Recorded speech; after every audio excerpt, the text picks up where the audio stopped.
Game के महिला wrestling के फाइनल में इंडिया और ऑस्ट्रेलिया के रेसलर आमने सामने थे।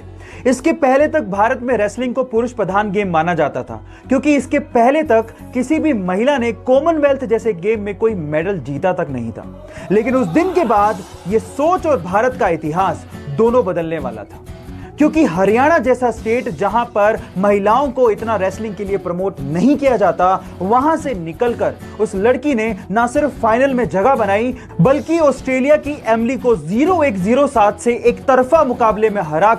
जब रतन टाटा ने पहली बार अपनी ड्रीम कार टाटा इंडिका को बाजार 2010 के कॉमनवेल्थ गेम के महिला रेसलिंग के फाइनल में इंडिया और ऑस्ट्रेलिया के रेसलर आमने सामने थे।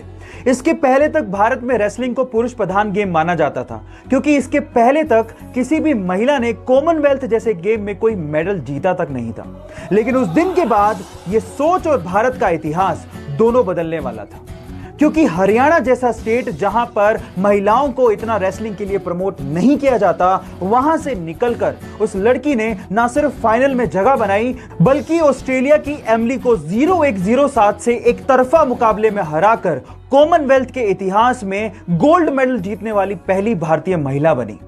और उसने साबित कर दिया कि हमारी छोरियां का छोरों से कम है कि अगर आपको लगता है कि आप अपने पैशन को फॉलो कर रहे हैं लेकिन उसमें सक्सेसफुल नहीं हो पा रहे, जो आप अचीव करना चाहते हैं वो अचीव नहीं कर पा रहे, तो उसके 5 रीजन हो सकते हैं। Reason number 1, it's not do और डाई फॉर यू। बहुत सारे ऐसे लोग हैं जो ऐसा सोचते हैं कि वो अपने पैशन को वीक में स्पेयर टाइम में 1 या 2 घंटा देख के कंप्लीट कर लेंगे, तो पॉसिबल नहीं है।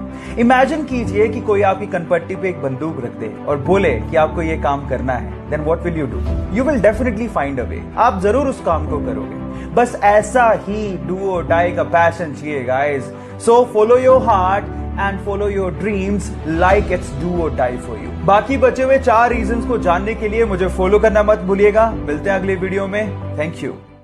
सक्सेसफुल लोगों की लास्ट हैबिट यानी ये हैबिट नंबर 10 है, they do what they love. Guys, अगर आप पूरे दिन वो काम करते हैं जो आपको पसंद ही नहीं है, तो आप कभी सक्सेसफुल नहीं हो सकते। इस दुनिया में बहुत सारे ऐसे लोग हैं जो अपने पैशन को फॉलो ही नहीं करते। वो सिर्फ पैसों के लिए वो काम कर रहे होते हैं जो वो करना ही नहीं चाहते। So guys, follow your heart, find out your passion and convert your passion into profession. So ये थी 10 पावरफुल हैबिट्स, और अगर आपने एक भी हैबिट मिस की है तो प्रोफाइल में जाके जरूर चेक करिएगा। मिलते हैं अगले वीडियो में। Till then stay connected, stay motivated. बचपन से ही फुटबॉल को लेके बहुत ज्यादा पैशनेट था। उसका सपना था कि वो प्रोफेशनल फुटबॉल प्लेयर बने। लेकिन वो कहते हैं ना कि किस्मत कोई भी बड़ी चीज इतनी आसानी से नहीं देती। कुछ ऐसा ही हुआ। अचानक से उसे पता लगा कि उसे ग्रोथ हार्मोन डेफिशिएंसी है। मतलब कि उसकी फिजिकल ग्रोथ नहीं हो सकती, वो बोना ही रह जाएगा अगर उसने $900 पर मंथ का थेरेपी नहीं करवाया तो। इतने बड़े एक्सपेंस को उसकी फैमिली अनफॉर्चुनेटली बियर नहीं कर सकती थी। जिस क्लब के लिए वो खेलता था, उसने भी इस मेडिकल एक्सपेंस को बियर करने के लिए मना कर दिया। जिस भी क्लब में वो अप्लाई करने जाता था, वहां पर उसके मेडिकल कंडीशंस, उसकी फिजिकल कंडीशंस को देख के उसे मना कर देते थे, उसे रिजेक्ट कर देते थे। बट इतने सारे रिजेक्शन के बाद भी उसने फुटबॉल के लिए अपने पैशन को कम नहीं होने दिया।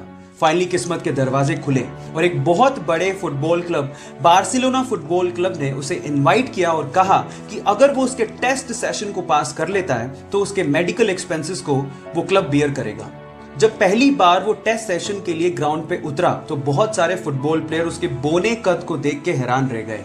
लेकिन जब उसने परफॉर्म किया तो सब एक ही बात बोल रहे थे कि ये लड़का फुटबॉल खेलने के लिए पैदा हुआ है। बस फिर क्या था, बार्सिलोना क्लब ने उसे जिंदगी का पहला कॉन्ट्रैक्ट दिया। उसके बाद उसने जिंदगी में पीछे मुड़ के नहीं देखा। वो वर्ल्ड का मोस्ट वैल्यूएबल फुटबॉल प्लेयर बना। इसके अलावा वो हाईएस्ट पेड फुटबॉल प्लेयर भी बना। उसका नाम है लियोनेल मेसी। गाइज, एक बार किसी रिपोर्टर ने उससे पूछा कि उसकी ओवरनाइट सक्सेस का राज क्या है, तो उसका जवाब आप लोगों को सुनना चाहिए। उसने कहा कि इस ओवरनाइट सक्सेस के पीछे 17 साल 114 दिन की कड़ी मेहनत है। उसके बाद वो यहां तक पहुंचा। सो गाइज, इसीलिए कहते हैं कि सक्सेस ओवरनाइट नहीं मिलती। उसके लिए आपको कड़ी मेहनत, बहुत ज्यादा हार्ड वर्क, पैशन के साथ करना पड़ता है, पेशेंस रखने पड़ते हैं। और अगर आप में वो पेशेंस हैं तो आप भी रिकॉर्ड तोड़ ही दोगे। So guys, stay motivated, focus it. जब रतन टाटा ने पहली बार अपनी ड्रीम कार टाटा इंडिका को बाजार में उतारा,